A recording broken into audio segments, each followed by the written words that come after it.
Get ready for the dictation. Dictation will start in 5 seconds. Start. From the general finance, they have to obtain the resources that are required for development either by loan or otherwise. There is the other need also to be examined in this connection, the need of passenger amenities.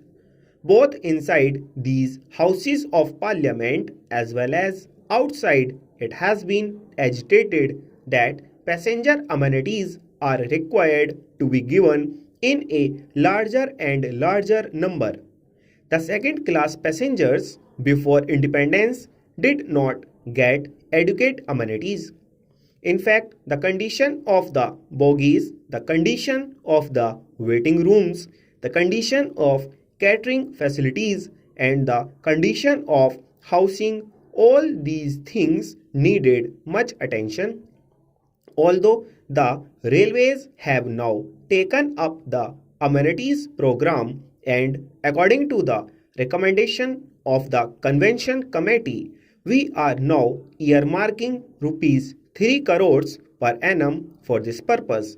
Still, I think it is totally inadequate. The railway administration has now recognized the fact that greater and greater passenger amenities are to be given, but they are not going on the right lines. I may make this statement clear by saying that they are not following proper lines with regard to the amenities that are to be given. I will take just one example and point out how they fall short of the requirements. Well, the question of providing waiting halls for second class passengers has been a much mooted question, and that naturally gets a top priority in the amenities program. Well, the so called waiting halls that are now provided are like this. The halls are there.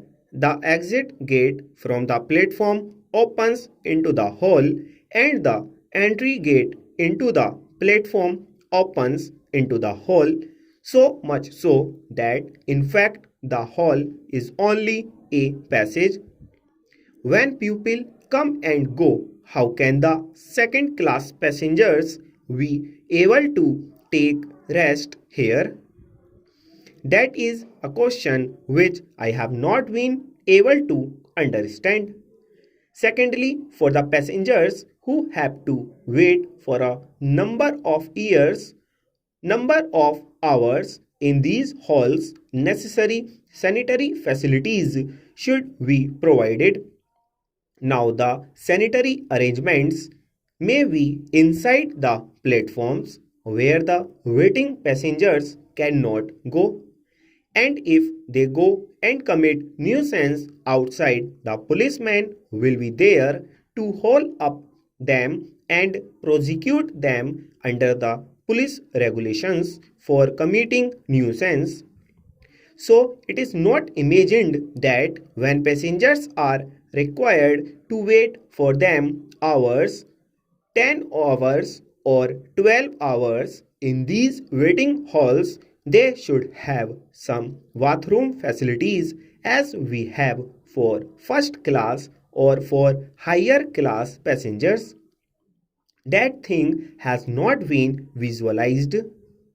Even for our cattle sets in our houses, we have doors and windows, but here for these second class waiting halls, there is neither a door nor a window nor an enclosure.